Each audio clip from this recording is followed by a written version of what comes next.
Hi, welcome to Rashi's vlog. നമ്മളിന്ന് തയ്യാറാക്കാൻ പോകുന്നത് എഗ്ഗ് ബ്രെഡ് സാൻഡ്വിച്ചാണ്. നമ്മൾ ഫ്രൈ പാനിലാണ് തയ്യാറാക്കാൻ പോകുന്നത്. വളരെ ഈസി ആയി തന്നെ നമുക്ക് തയ്യാറാക്കിയെടുക്കാം. വളരെ ടേസ്റ്റിയാണ്, എല്ലാവരും ട്രൈ ചെയ്യണേ. ആദ്യമായി നമുക്ക് ഇതിലേക്ക് ആവശ്യമുള്ള മയോണൈസ് തയ്യാറാക്കാം. അതിന് മുമ്പ് ഒരു കാര്യം, സബ്സ്ക്രൈബ് ചെയ്യാത്തവർക്ക് ഇതുപോലെ സബ്സ്ക്രൈബ് ചെയ്തേക്കണേ. ബെല്ലൈക്കണും ഓൾ ബട്ടൺ ഒന്ന് സെലക്ട് ചെയ്തേക്കണേ. അപ്പോൾ നമ്മൾ മയോണൈസ് തയ്യാറാക്കാനായി മിക്സി എടുത്ത് 2 മുട്ടയും 2 ഇല്ലി വെളുത്തുള്ളി, 1 സ്പൂൺ വിനാഗിരി അല്ലെങ്കിൽ നാരങ്ങനീരും ചേർക്കാം. കുറച്ച് ഉപ്പും ചേർത്ത് നമുക്ക് നന്നായി അടിച്ചെടുക്കാം.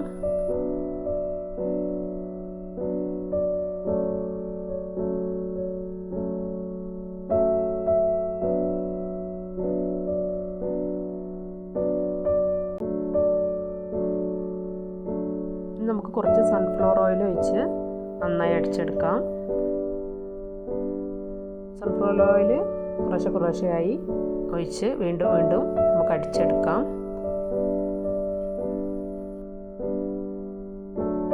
ചെറുതായി ഒരു കട്ടിയായി കിട്ടുന്നത് വരെ നമുക്ക് കുറേശ്ശെ സൺഫ്ലവർ ഓയിൽ ഒഴിച്ച് അടിച്ചെടുക്കണം.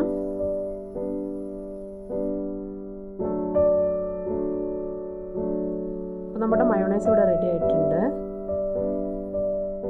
സാൻഡ്വിച്ച് തയ്യാറാക്കാൻ ആവശ്യമുള്ള കുറച്ച് വെജിറ്റബിൾസ് ആണ് കട്ട് ചെയ്ത് വെച്ചിട്ടുള്ളത്.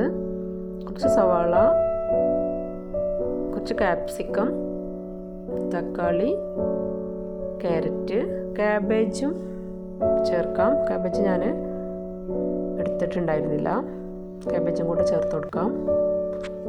തയ്യാറാക്കാൻ ആവശ്യമുള്ള ബ്രെഡ് എടുത്തിട്ടുണ്ട്. ഞാനിവിടെ ചെറിയ ബ്രെഡാണ് എടുത്തിട്ടുള്ളത്. വലിയ ബ്രെഡ് കിട്ടുന്നവർക്ക് അത് ഉപയോഗിക്കാം. നമുക്കിതിലേക്ക് ആവശ്യമുള്ള മുട്ട ഫ്രൈ ചെയ്തെടുക്കണം. കുറച്ച് ഉപ്പും കുരുമുളക് പൊടിയും ചേർത്ത് നന്നായി അടിച്ചെടുത്ത് നമുക്ക് ഫ്രൈ ചെയ്തെടുക്കാം.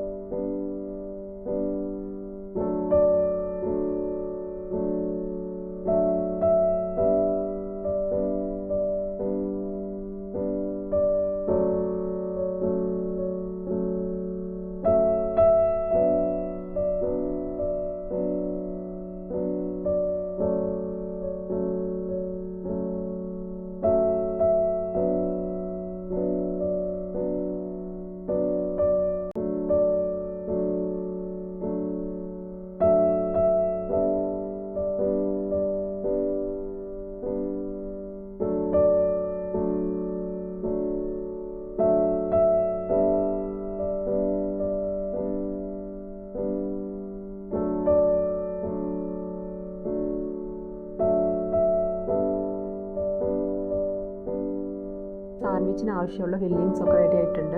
ഇനി നമുക്ക് സാൻഡ്വിച്ച് ഉണ്ടാക്കിയെടുക്കാം. ഇനി നമുക്ക് പാന് സിമ്മിലാണ്, എപ്പോഴും ലോ ഫ്ലെയിമിലേ വെക്കാവൂ. ബ്രെഡാണ് പെട്ടെന്ന് ചൂടായി കരിഞ്ഞു പോവും.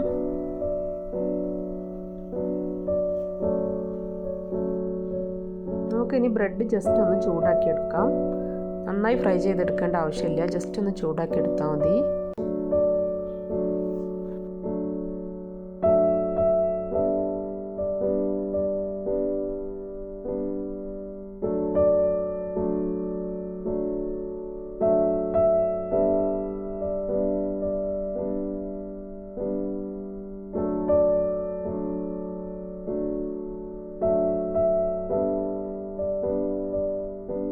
ഈ ബ്രെഡിലേക്ക് നമ്മൾ തയ്യാറാക്കി വെച്ചിട്ടുള്ള മയോണൈസ് ചേർത്ത് കൊടുക്കാം.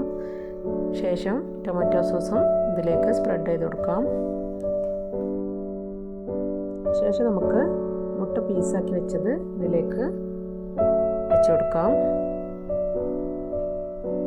ശേഷം ഇതിലേക്ക് വെജിറ്റബിൾസ് ഓരോന്നായി വെച്ച് കൊടുക്കണം.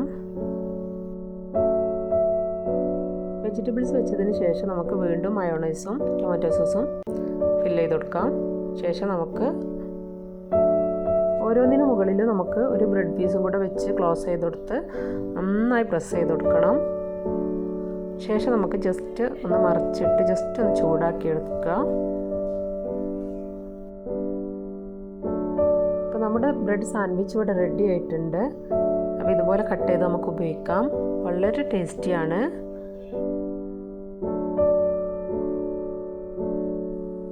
കുട്ടികൾക്കൊക്കെ ഉണ്ടാക്കി കൊടുക്കാം. വളരെ ടേസ്റ്റിയാണ്. അപ്പോൾ എല്ലാവരും ഒന്ന് ട്രൈ ചെയ്യണേ. Okay, thank you. അപ്പോൾ സബ്സ്ക്രൈബ് ചെയ്യാനും ഷെയർ ചെയ്യാനും മറക്കല്ലേ.